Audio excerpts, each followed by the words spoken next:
Okay. Oh, I'm sorry. I didn't want to. Lab blender story. Lab blender stories. Okay. So first of all, thank you, Grace, for opening up your home. I know this is not an easy week, and thank you for everybody for coming.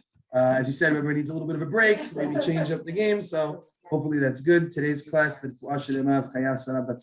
Yeshaya ben Laura. So everybody should have a refuah shlema, especially before our holiday of redemption. And Zahava bat Margalit, Yeshaya ben Ina as well. I'll mention at some point in the class an idea from Pirke Abot that's going to talk about the idea that I want to bring out today. But I think this idea is central really to the holiday of Pesach, and then we'll connect it to Pirke Avot as well. So the question that I wanted to ask, I'm just going to put everybody here on unless we want to bring it in and be on the other side of the wall. Talking, and they don't know that they're talking. All right, we'll just you'd think by 2 years now everybody would know how to do this, but no, it's not still not the case. Okay.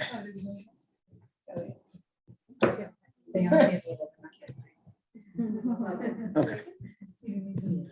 All right.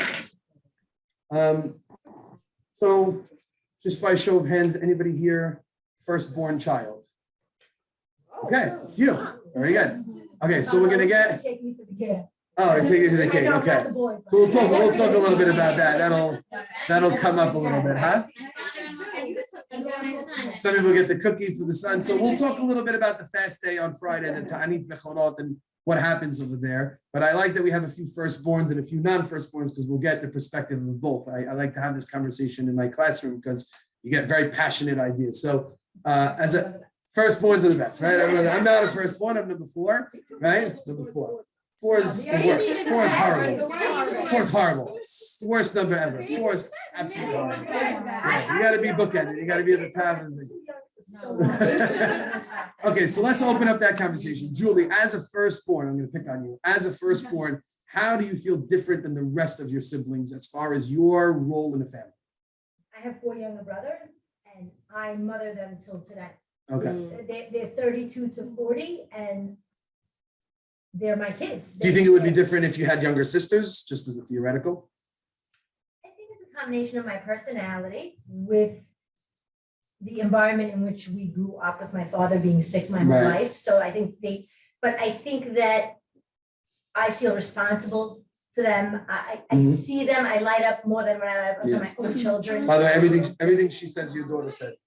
Everything she says your daughter said, yes. Adrian said all of them. Yeah. My brother ran in, I was in Bristol, Brooklyn, and he ran in to pick up something. Same thing, by the way. First girl, 3 younger brothers, whatever, similar idea, yeah. Like I'm more the grandmother to my nieces and nephews, not because of age, just because of my role. Right. So as a firstborn, again, everything it's always a little different with family dynamics, boys, girls, siblings, parents, how they kind of rule. But that's a sentiment that I think maybe the others would share as well. Grace? Yeah. I'm to deal, and I'm still the glue to the Brooklyn. Yeah. When I come, it's that you pull everybody in. Yeah. You pull everybody in. Yeah. Linda, yeah, same thing. So definitely firstborns seem to feel a motherly or parent type responsibility. Almost in a way, they're like an extension of the parents, which is something we'll talk about. When I talked about privileges, because a lot of firstborns vented when I brought this. It's not fair because my parents treat all my younger siblings so much differently than I. When I was younger, I had a bedtime and I had to go to sleep and I had to do this. And that, right, we expect more. And then all the younger siblings, it's 11:30, their parents are nowhere to be found. They're still on their iPad. Like it's like a whole different thing. There was a series of commercials. I don't remember what company it was. Somebody has to remind me, but it was like first kid, and then the parents are like disinfecting the pacifiers and the bottles are cleaning. And then it was like you fell in the dirt. All right, get up and take it out of the thing, out of the dog's mouth, feed it, put it back in, right? So as parents, we get a little more relaxed as time goes on, or maybe we get a little bit more normal as time goes on. I don't know, whatever it is. Fine line between the two of them, right? And we realize, all right, the kids will be fine. We don't have to always do all that stuff. But the firstborns often feel like it's not fair. I was the one who was experimented on. My parents were figuring everything out with me, and then my younger siblings got everything, and the baby gets everything. And So some of them vented a little bit, and then others had like, well, I feel privileged. What? She said a little bit of that, but then she said, I love I get to be because I'm the only one who gets to go out with my parents Sunday night to eat. Right? She said, I get a little bit of the privilege back on the other end, right? So why do I bring up the concept of firstborn? Because when you look at the Pesach story, the concept of being a firstborn seems to play a very integral role. It seems to be a major theme that comes out of the whole trajectory of the story. And let me explain to you how that happens. Well, I'll throw out the question, where does firstborn come up in the story? You can be familiar with a few things, right? Huh? Okay, so Makat Bechorot, the plague, which frees the Jewish people, is the slaying of the firstborn. Clearly stands, as the most severe and toughest of all the plagues. But it's interesting, why did Hashem come up with this plague, right? Why the killing of the firstborn? Why not the killing of the youngest? Why not the killing of the middle child? Why not kill all the children? I don't know, right? You have to sometimes ask yourself a question. Maybe we're not attuned to that all the time. But when you think about all of the plagues, by the way, you should ask yourself the question, why did Hashem choose to bring this plague? And that sounds like a crazy question, whatever, Hashem makes the decisions however he wants. But there's a system, there's a method to God's madness about why he decided to bring certain plagues and why he did them in certain ways. There was an education that Hashem was giving to Paro and to the Jewish people by bringing certain plagues. I'll give you one very simple example. We know ancient Egyptology teaches us that the Egyptians had a god that was a shape of a woman with the face of a frog. Anybody ever heard of that god? It's called Heket. You could Wikipedia it if you want, right? It was a female representation with a face of a frog. And what was this god in charge of? What was it a god of? It was a god of fertility. Every civilization in the ancient world has a god of fertility. Well, it's a good one. Well, chances are if you have, I don't know how much on a limb you went there. If there's a female goddess in something in idolatry, that's probably your first one. Either that or love or something like that. Otherwise, they didn't put females in goddess roles, right? So, and it's the god of fertility. Now, all of us learned a very interesting midrash when we were younger that Hashem brought a plague of frogs, yes, to attack the goddess that had a face of a frog. And what did the midrash say? That there was really one big frog, and when you hit it, it would multiply. Oh, wait a minute. So there's a god of Egypt who's representative of fertility, multiplying, and God, in his sense of humor, brings a plague with one frog that as the Egyptians hit it, it continues to multiply. It was a way of saying that here, God is saying, I'm manipulating your God. The God that you pray to multiply your society is the one that you're hitting now and is actually bringing this plague in greater numbers, is multiplying more and more. So when you understand a little bit about Egyptian society, what they worshipped, what they thought, the plagues all of a sudden can take on a very new meaning. God is trying to send messages to Paro, the Egyptians, and also to the Jewish people as he systematically attacks and breaks down Egyptian society and Egyptian thought. So now we come to the question, why Makat Bechorot? What was so devastating and what was so powerful about God killing the firstborn child of every Egyptian home? Now, if you think, well, maybe that just happened randomly, there's a conversation that takes place between God and Moshe at the very beginning of the story, before anything had ever happened and anything had ever taken place. You got it, there you go. Right? Before anything had happened, Moshe Rabbeinu has a conversation with God. And Moshe is told by God, I want you to go and deliver the following message to Paro.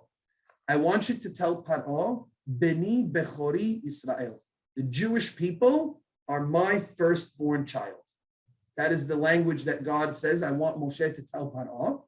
And he tells Moshe, I want you to threaten Paro. If he refuses to let my firstborn child go, I will kill his firstborn. Midah keneged midah, measure for measure. You're holding my firstborn captive, I'll take all of your firstborns. Fair deal, right? So let them go. And this is already discussed before a single plague had been brought in. So what an amazing idea, right? What is this concept that the Jewish people are God's firstborn, and how does it relate so much? What was the powerful message of killing the firstborn of the Egyptians? All of this is very is a little bit strange. Yes, we have to figure out what this means. Maybe if we unlock what this means, all of a sudden the story could take on a little bit of new meaning. If we look at the end of the story, after Makat Bechorot, Hashem gives the Jewish people a number of mitzvot, a number of commandments. And those commandments have to do with the firstborn. What does God say?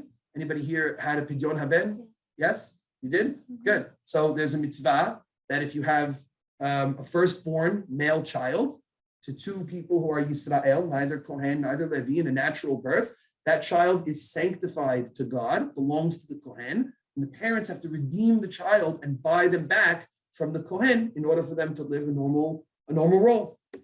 And the Torah mentions this mitzvah. Men say it every day when they put on their tefillin, Kadesh li kol bechor, that Hashem says, I want you to sanctify all firstborns. That's firstborn human beings. There's also a commandment that the firstborn of every animal, every kosher animal, is also sanctified and has to be brought to the Beit HaMikdash as a korban, as a sacrifice.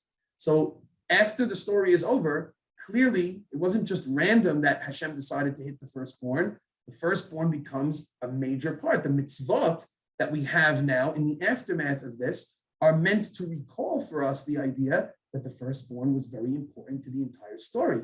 And so again, it tells us a little bit of why. Why is there so much emphasis being placed on the firstborn? Now, this is not the only mitzvah that we have in the Torah that is about the first of something. There's other mitzvot that we have in the Torah that are about doing something with your first. Anybody think of things? So Shemitah is not the first. Shemitah is the last of the 7-year cycle where we refrain, but you're thinking along the right lines. Last night with my TV, trying to remember the first fruit of the tree of the year. Good. Has to be something. Excellent. Good. It's called Can't use it. bikurim. Yeah. Yeah. It's called bikurim. By the word, okay, so imagine the word bikurim for you. It says what? It says bechor, right? First fruits is bechor. You have to bring your first fruits as a gift to Hashem to the Beit HaMikdash. Okay, that's one. There are many other mitzvot as well. I'll give you a few. These ones we might not be so familiar with because we're not farmers, we're not agricultural. There's Rosh Chodesh is an excellent one, yeah? I just saw a thing, you could tell me later. Mhm. I heard that like even if you attended Pidyon, it's like you fasted 40 days. Why? Like where is that? Like why is it such a big? Why is it such a big mitzvah? Yeah. So hopefully this will explain to us a little bit of why it's a big mitzvah. I'll give you the emphasis. It's also not a very common mitzvah. Right. But to be a guest, even it's considered like you. Right, because you're coming to a very momentous occasion. You're going to watch a mitzvah that doesn't happen very often, that has a lot of significance to us, which hopefully this is what we'll explain. There's a couple of other mitzvot that are about agriculture. Two of them you're not going to know. One of them you're going to know very well.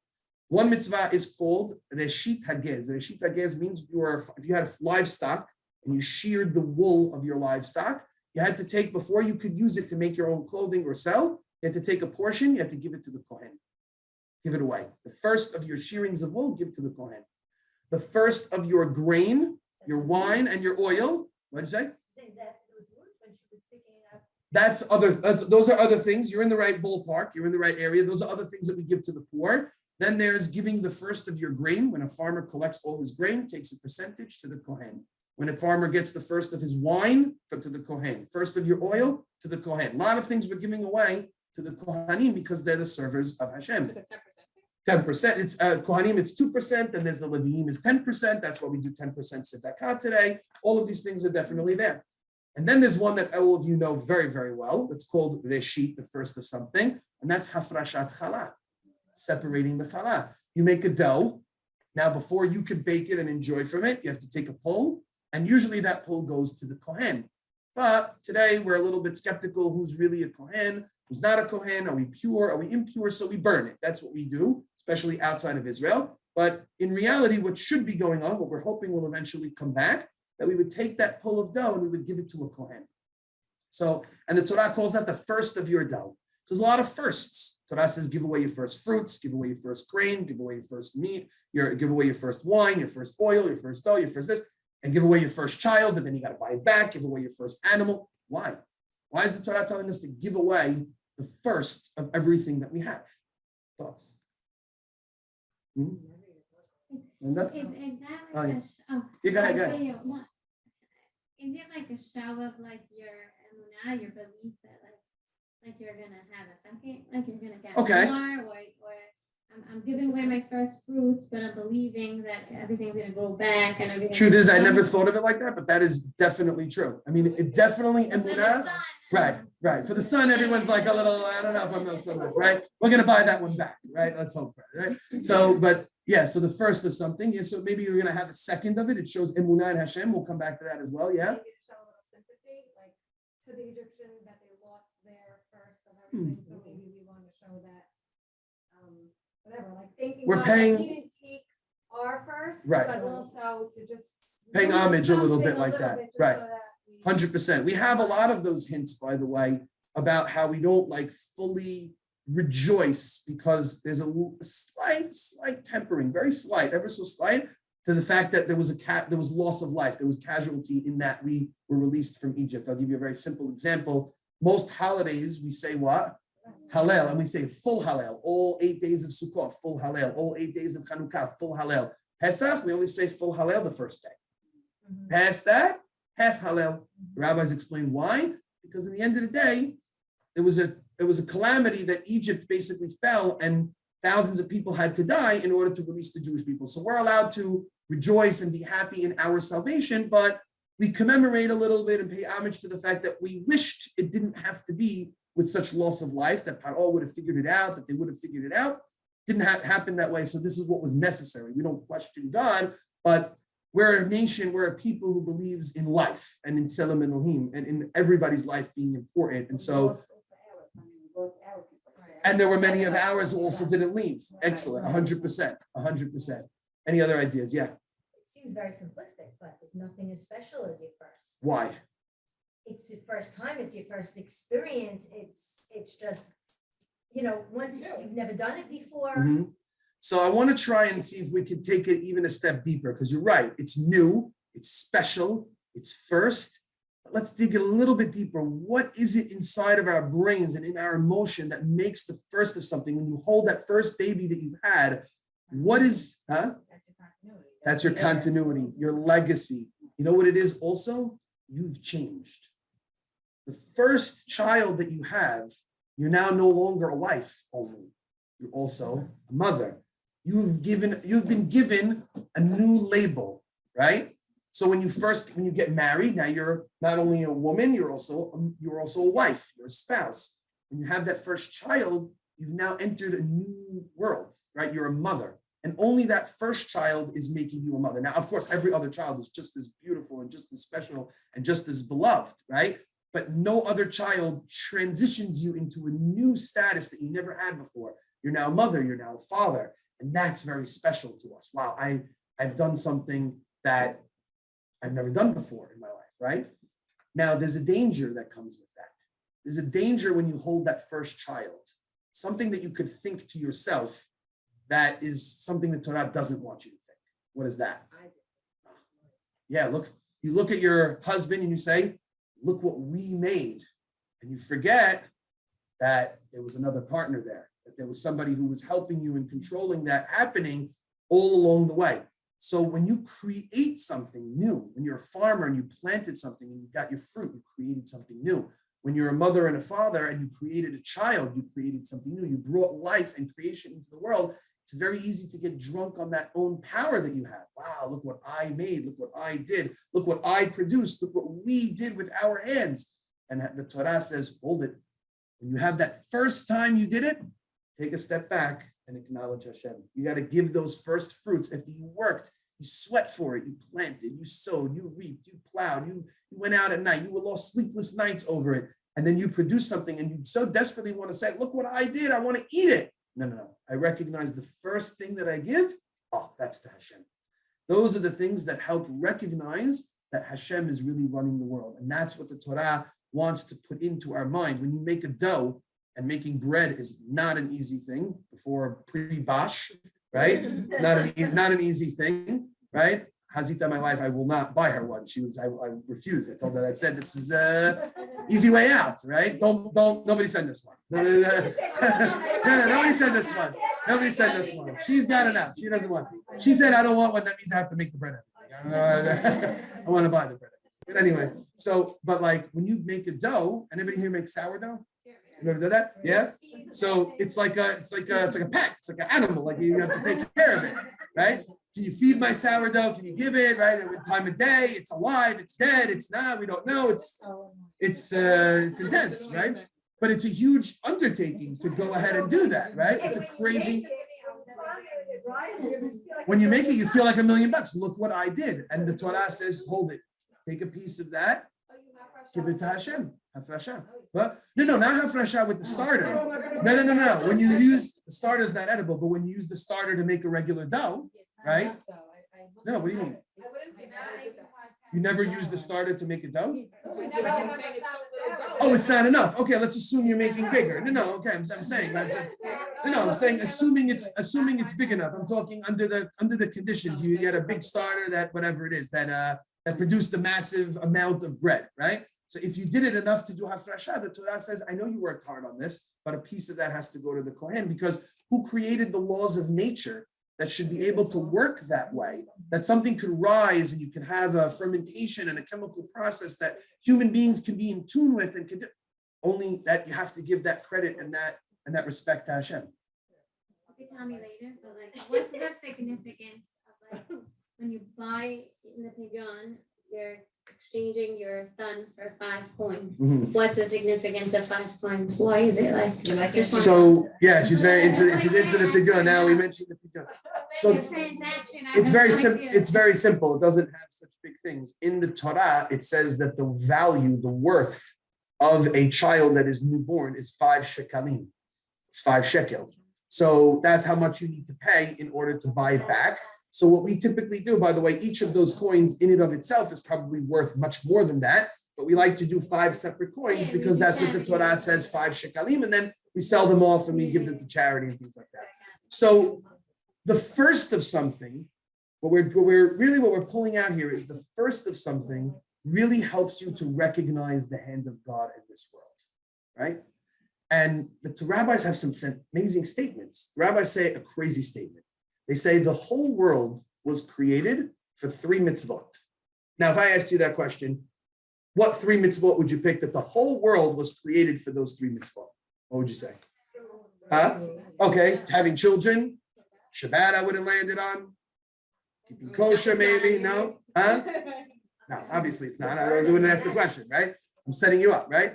So that says the rabbis don't say any of those. Not Shabbat, not keeping kosher, not avodah zarah, not having children, what? Sanctifying it. No, they don't mention any of that. You know what they mention? They mention 3 mitzvot. You know what they are? Chala, separating chala. No. The second one is giving your tithes, your tirumot and ma'asrot, and your first fruits to the Beit HaMikdash. Those are the 3 mitzvot. The whole world was created for them. And you know how the rabbis learn it? Because all 3 of those mitzvot are called the reshit, the first of something. You look at the first pasuk in the Torah. What's the first word of the Torah? Bereshit. So they say Bereshit because of Reshit.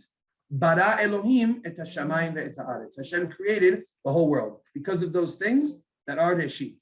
Incomprehensible. I mean, these are very important mitzvot, but they're chala, teruma, and maaser, like giving your tithes. Well, let's say for our purposes, we'll call it your 10% tzedakah, which is a big one, charity, and your first fruits to the temple, which we don't even do today, right? Hard to find a parallel, even, to be honest with you. It can't mean anything else. Can't mean anything else. Well, Bereshit can mean a lot of different things, for sure. But this is one statement that the rabbis bring on this thing. The rabbis have dozens of statements on that word Bereshit because it's the first word in the Torah. But this is one statement, and it's very hard to understand. But with our explanation, it's not so hard. What's the purpose of creation? What's the purpose of us all being here? To recognize Hashem. It's to recognize Hashem. And these mitzvot are a few examples, maybe the most powerful examples of how, when done properly, we can recognize Hashem. When you take that pull of bread and you're putting it aside, you have to think to yourself, that's because I'm not in control. Hashem is in control. He gives me my bread. And I work hard at it, but I'm only working within the framework that Hashem has allowed me to be able to create. Now, there's one other very interesting thing. There's one other people. There's only one people in the world that are called Reshit, the first. And that's the Jewish people. The Jewish people, there's a pasuk in Yirmiyah that says, we are Kodesh to Hashem, we're sanctified to God. Reshit Tevuato, we're the first of God's crop. We're the first fruits. We're the firstborn. We're the first for Hashem. We're that thing that Hashem, when you hold your firstborn child and you're like, I'm a mother, we're that to Hashem. Hashem, so to speak, holds us and says, this is my firstborn. This is my special, the one that I'm showing off, right? This is my special, special people. The Mishnah in Pirke Abot that I wanted to connect to is Rabbi Akiva says, everybody in the world is beloved. Chavivin Adam, man is beloved because we're created in God's image, Selim Elohim. But Rabbi Akiva says a special love was given by Hashem to the Jewish people because we're his firstborn, because we're the Reshit, we're the first fruits. So the question is, again, with everything that we've said, how is it that we are his firstborn? How is it that we're the special nation for God? It's because we do what firstborns do. We're an extension of God. We're the model nation that is meant to take what Hashem has put into this world and to teach it to everybody else. So I always tell my firstborn daughter, I always tell Carol, and it's a big responsibility for her, but I say, look, I want the kids to clean up. They're not going to clean up if you don't do it, right? You have to lead it. Because if I tell them, and even if I do it myself, I'm the parent, I'm supposed to do it. I'm the one in charge, I'm the boss. So they're not going to want to listen to me and they're not going to want to copy me. But when they see one of their team, the children doing it, and that's usually the firstborn, they all want to be like Carol. They all want to be like her. They all want to copy her. She's the oldest. She gets the most privilege. She's the coolest. She's this, she's that. They all want to be like her. So when she does it, everyone else follows along. Everyone else follows suit. So I say, Carol, you have a big responsibility. And that's why, by the way, firstborns get privileges. That's why there's a thing in the Torah that says the firstborn gets the double portion. Why do they get the double portion, right? Because they had to bear a lot more responsibility for the rest of the family. They had to be the one to model what the parents want for the other children. And that's a tremendous burden. That's a big responsibility that they have. And with that comes certain privileges that they are afforded. That's us. In a broader sense, that's the Jewish people. We are Hashem's special people. We are Hashem's firstborn. But with that doesn't come the ability that we could, we're Hashem's special people, so we can mistreat other people, or we're better than anybody else, or we can stick up our necks at other people and say, you're not Jewish, you're not this, or you're not important. No, the opposite. What it means to be Hashem's chosen people, what it means to be God's firstborn, is to burden on our shoulders the responsibility of teaching the rest of the world, more importantly, modeling for the rest of the world what Hashem wants in this world. What are the values? What does the Torah teach us to do? And in that, Hashem thankfully gave us the manual. Hashem says, okay, you're the firstborn. It's very hard for you. How are you going to know what to do? So here's your manual, and I want you to spread the values of this manual to everybody else. Now, everybody else doesn't have to do what you do. Just like the firstborn, you have to do certain things that not everybody else has to do. Certain responsibilities my Carol does that everyone else is not going to do, right? So all the teenagers talk about that when they got their license, or when they got their car. That's when the whole firstborn thing like really explodes, because now they're getting sent on errands and they're getting to do this and pick up the child. One wasn't Adrian, but one other person said, I became the mother. My mom is nowhere to be found. I don't know what happened, but mom is gone. Mom's gone. She just disappeared, and all of a sudden, I'm the mom. I'm driving, I'm picking up. Truth is, that's what you got. It is what it is, right? So you deserve it. Yeah, that's it. I became the mom. But so that's what it means to be Hashem's firstborn. It's that we have a really big responsibility, a major mission. First, starting with making sure that we're doing what we need to do for ourselves, but then also to say, okay, what does the Torah want us to teach to other people? And that's why we have this concept of Kiddush Hashem, of sanctifying Hashem's name to everybody that we meet. That if we live our lives through those values, everybody else will follow suit. So the idea that we're a chosen people is something that's very special. It's something that we're honored to be, but it's also something very humbling, because it means that we have this responsibility on our shoulders that we need to live up to.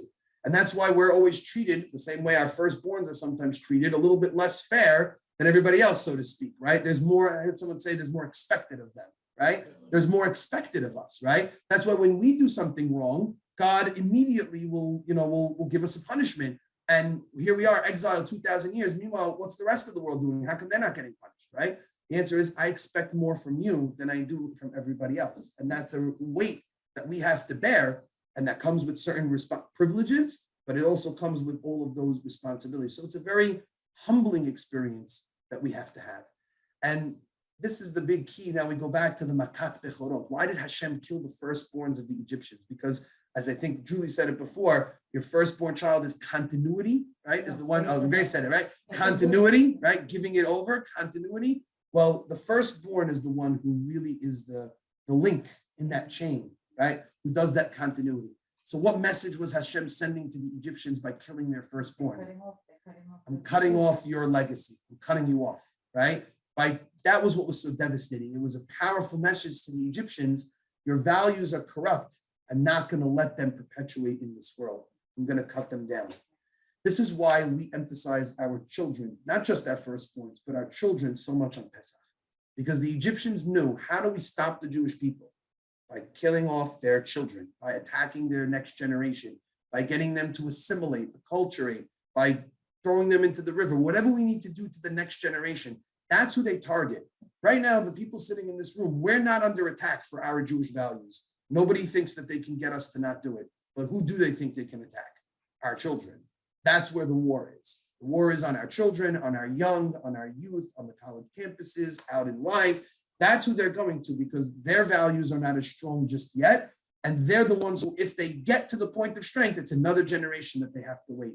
So they're going to attack the children so that we don't have any legacy. And that's why the night of Pesach, which is our most fundamental night, gives us our whole identity of who we are as a people. All our focus and attention is on whom? It's on our children. It's to say nobody is going to ever again try to attack our children. There's a special monument that stands in West Deal Shul for the 1 million plus children, the pennies, who were killed in the Holocaust. And we see pictures of one Holocaust survivor, just one, who survived, and 80 years later, that one person turned into 100. You see those pictures. Think about what 1 million children growing up could have been. The number is astronomical. Instead, we're 15 million Jews in the world. We could be over 100 million. We could be over 200 million if not for that. So that's the hurt, right? That's where the pain is, and that's where we have to say, never again. We're going to place that emphasis. But you want to hear a more scary number? What's the intermarriage rate up to in America? It's in percentages, yes, it's about 6 million people. That number is a very eerie number, right? So while there isn't the physical assault that there once was in the past generation, there's the spiritual and philosophical assault. And that assault is happening not on us, because we're here in our homes and we're doing our thing and we're strong. It's on our next generation. It's on our children. And that's where our emphasis has to be over here. That's what the Egyptians tried to do. And that's the focus of the night, is that our first is our most special. It's our most beloved, because it's what's going to be able to continue our values. And to be the chosen people requires a heavy burden on our shoulders, but we're willing to step up with the Torah that Hashem gave us to model those lessons for the entire world. Questions, thoughts? Yes. Okay, you can remember this. I think Nathan had 613 rules growing up, and Gabriel's got Sheva B'nai. He's got Sheva B'nai. Our expectations went, woo. Right. One thing that I wanted to mention, I just remembered now that you reminded me, is you don't actually have to be a firstborn to do this, right? Take a look at the book of Bereshit. All of our greatest people, any of them firstborns? None of them, right? None of them is a firstborn. Go all the way back. Go ahead. No, Abraham was unbelievable. Yes. I always bring this up, but Abraham is unbelievable, and Isaac was unbelievable, but Yaakov really created the legacy. Correct. None of them were firstborns. None of them were first. Abraham is not a firstborn. Yitzchak is certainly not. Yaakov is not. Yaakov's children, Yosef and Yehuda. Moshe is not a firstborn. Ephraim's not a firstborn. Go back even further. Hevel's not a firstborn. And by the way, what happens to the firstborns? The firstborns are supposed to work in the Beit HaMikdash, but they get taken out. They get replaced for the Leviim. Because what's the Torah? It's a polemic, really. Polemic is like the Torah is making an attack on the firstborn, that the firstborn is not a birthright. It's a frame of mind, something you earn, right? To be the firstborn is to be the one who's willing to accept the responsibility, that burden on the shoulder, and then pass it down. So Yaakov took it. Esav wasn't willing to take it. Yitzchak was fit for it. Ishmael wasn't fit for it. And that's the same for all of us. It doesn't have to be the literal firstborn. It has to be the one who's earned it, the one who's willing to take it. And there could be multiple people within a family. And that's what Am Yisrael as a whole, we're not the biggest, we're not the strongest, we're not the most numerous, in the world, but that's not why God chose us. He chose us because we're willing to shoulder that load and pass it on to everybody In else. the Jewish religion, is anything afforded to the Bechor that's not afforded to? I don't think so. Well, it's that double portion of inheritance. But- I'm gonna say the double. The cake and the vaunted cake. I'm saying everywhere else in the world, the firstborn doesn't need to earn anything. Like right away, they'll become the king or they'll become. Age automatically will dictate. Luckily, do they get really double? So they do, but most people today, the recommendation is they sign like a living will and they just give away their estate before they actually pass away. So there's nothing to really divvy up at that point. They don't want to make family machloket and things like that. But it's more the concept that There's no exists. privileges that the Bechor get that nobody else gets. No, in general, the Torah is really against the concept of birthright privileges, right? Even Kohanim and Levim, right, who are born into that, they have a certain role to play. But the rabbis say, who is head and shoulders above any Kohen or any Levi? The Torah scholar, the one who studies Torah. The rabbis say, if a person studies Torah, that's the highest crown you can achieve. There's a crown of Kohanim, a crown of Levim, but the highest thing is if you're a Torah scholar. The rule is, I watched this happen. I prayed many, many times with Hacham Ovadia Yosef alav shalom. And Hacham Ovadia Yosef was not a Kohen, but he got Aliyat Kohen. That was the rule in Halakha. If you have a rabbi who is the generational rabbi, he takes priority over any regular Kohen, and he gets the Aliyah, because in our Torah, we value scholarship and the mind more than anything that's just a birthright.